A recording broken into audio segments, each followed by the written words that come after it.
जय हिंद फ्रेंड्स, आप सभी का स्वागत है आपके अपने चैनल जैक वाला में, जहाँ पे कि हम लोग बात कर रहे हैं क्लास नाइन्थ को लेकर। क्लास नाइन्थ उसमें भी हमारा जो विषय है वो आप लोगों को अब तक तो पता चल ही गया होगा। हमारा विषय है विज्ञान, जिसे हम लोग साइंस बोलते हैं अंग्रेजी में। और इसमें हम लोग बात कर रहे हैं इंपॉर्टेंट एमसीक्यू क्वेश्चंस, और उस सिलसिले में हम लोग पहुँच चुके हैं चैप्टर 12। क्योंकि आप लोगों को भी पता है अभी मॉडल पेपर जो है जैक के द्वारा जारी करने वाला है। तो जैसे ही मॉडल पेपर मॉडल सेट जारी होता है, हम लोग 2023 के मॉडल सेट से प्रैक्टिस करेंगे। तब तक जो है हम लोग चैप्टर वाइज कर रहे हैं प्रैक्टिस, जिसमें कि आज हम लोग चैप्टर पहुंचे हैं ध्वनि। और ध्वनि इस चैप्टर में जो है आप लोगों को मैं बता दूं, हम लोग चलते हैं बाईलिंगुअल, मतलब हिंदी प्लस इंग्लिश दोनों ही भाषाओं में। और ये इंग्लिश मीडियम से जो होंगे उनके लिए ध्वनि को इंग्लिश में बोलते हैं साउंड। तो सीधा आते हैं हम लोग क्वेश्चंस में। और पिछले वीडियो में हम लोगों ने कवर किया था क्वेश्चन नंबर 1 से 12। तो आज जो है हम लोग क्वेश्चन कंप्लीट करने वाले हैं क्वेश्चन नंबर 13 से उसके आगे। तो ये आपको दिख रहा है क्वेश्चन नंबर 13 आपके स्क्रीन पे। और क्वेश्चन नंबर 13 जो है वो कहता है, एक शांत जलाशय में कागज की नाव एक शांत जलाशय में कागज की नाव प्लवन कर रही है। यदि पत्थर का टुकड़ा फेंक कर पानी में विक्षोभ उत्पन्न किया जाए तो क्या नाव के आगे याद रखना है, अपने स्थान पर आगे और पीछे करती रहेगी। क्या होगा, वो आगे और पीछे ऑसिलेशन वाला मोशन वहाँ पे बन जाएगा, जैसे घड़ी का हम लोग देखते हैं नीचे जो पेंडुलम होता है उस टाइप का। अगला प्रश्न आपको दिख रहा है क्वेश्चन नंबर 14, जो कि कहता है एक तरंग का आवर्तकाल का मान 0.01 सेकेंड्स है, तो तरंग की आवृत्ति होगी, आप लोगों को पता है सीधा F is equal to 1/t।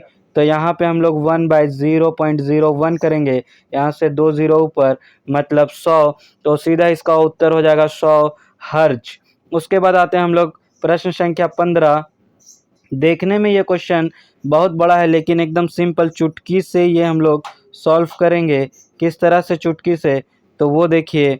ये क्वेश्चन पढ़ते हैं। सबसे पहले कहता है, माध्यम ए में स्वरित त्रिभुज 7 सेंटीमीटर तरंग दैर्घ्य की तरंग उत्पन्न करता है। माध्यम ए का तरंग का वेग 300 मीटर पर से मतलब यहाँ पे है सेंटीमीटर। यदि माध्यम बी में तरंग का वेग 450 मीटर पर सेकेंड हो, तो स्वरित द्विभुज द्वारा माध्यम बी में उत्पन्न तरंगों का तरंग दैर्घ्य होगा। यहाँ से का मतलब सेंटीमीटर है, सॉरी।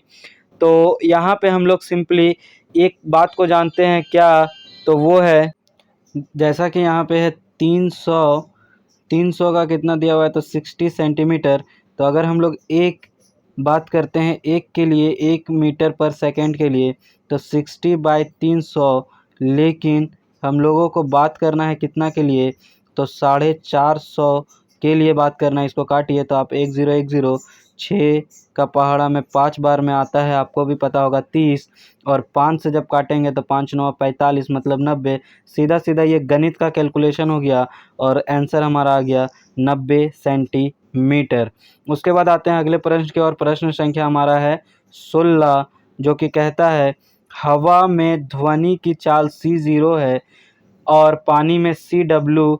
तो आपको भी पता होगा कि ठोस में सबसे ज़्यादा होता है चाल ध्वनि का, उसके बाद हम लोग बात करते हैं तो पानी में, और फिर बात करते हैं तो फिर आ जाएगा आपका हवा में। तो यहाँ पे जो है पानी में ज़्यादा होगा, मतलब CW में ज़्यादा होगा C0 से। Option A is the correct option. यहाँ पे C लिखा है, उस पर नहीं जाइएगा, ऑप्शन ए जो है हमारा वो करेक्ट ऑप्शन है। उसके बाद आते हैं अगले प्रश्न। कहता है, हर्ट्ज मात्रक है, तो हर्ट्ज किस चीज़ का मात्रक है, तो ये मात्रक है आपका आवृत्ति का, जिसे कहा जाता है फ्रीक्वेंसी का मात्रक है आपका हर्ट्ज। उसके बाद है अगला प्रश्न हमारा प्रश्न संख्या 18, जो कि कहता है, अनुप्रास्थ तरंग उत्पन्न हो सकती है, कब हो सकती है, केवल ठोसों में। अनुप्रास्थ तरंग जो है केवल ठोसों में उत्पन्न होती है, ये सीधा सीधा हम लोगों को याद रखना है। अगला प्रश्न हमारा है प्रश्न संख्या 19। वह तरंग जिसमें स्पिंडन और विरलन है क्या है? तो उस तरंग को हम लोग कहते हैं अनुदैर्घ्य तरंग। सीधा याद रखना है नाम, अनुदैर्घ्य तरंग।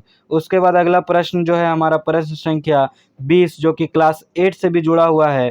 कहता है 20,000 हर्ट्ज से अधिक आवृत्ति की ध्वनि को कहते हैं।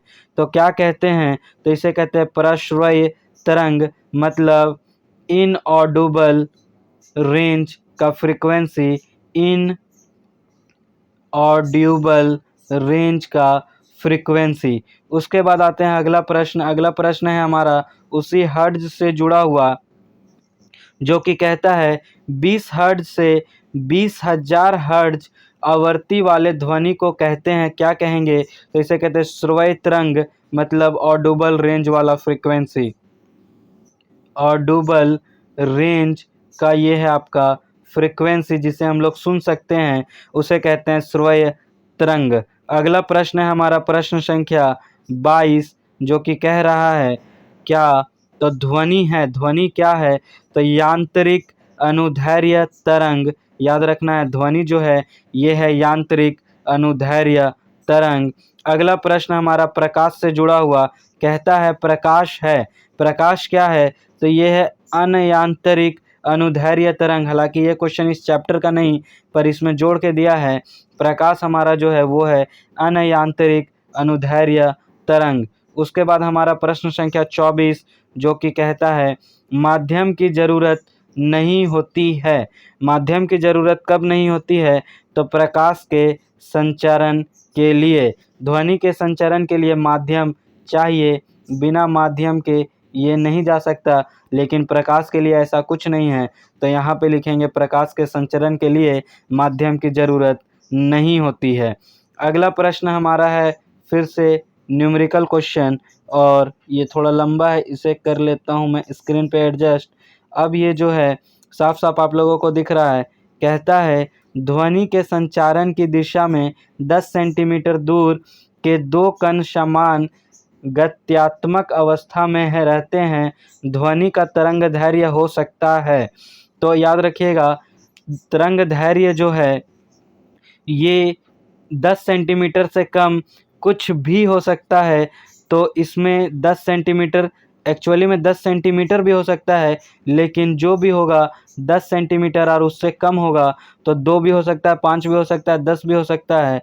तो इसमें से सभी उत्तर जो है ज़्यादा सही है। और अगर कोई बोले कि सबसे ज़्यादा एक्यूरेट कौन सा है, तो सबसे ज़्यादा एक्यूरेट जो होगा वो आपका हो जाएगा 5 सेंटीमीटर।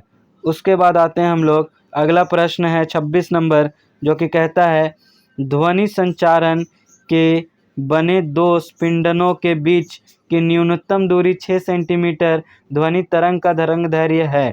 तो न्यूनतम दूरी इस बार दिया है और बोला कि तरंग दैर्घ्य क्या होगा। तो आपको याद रखना है, जो न्यूनतम दूरी है उतना तो होगा ही, तो 6 सेंटीमीटर होगा, उससे कम नहीं हो सकता है और उससे ज़्यादा की ओर हम लोग जाएंगे नहीं।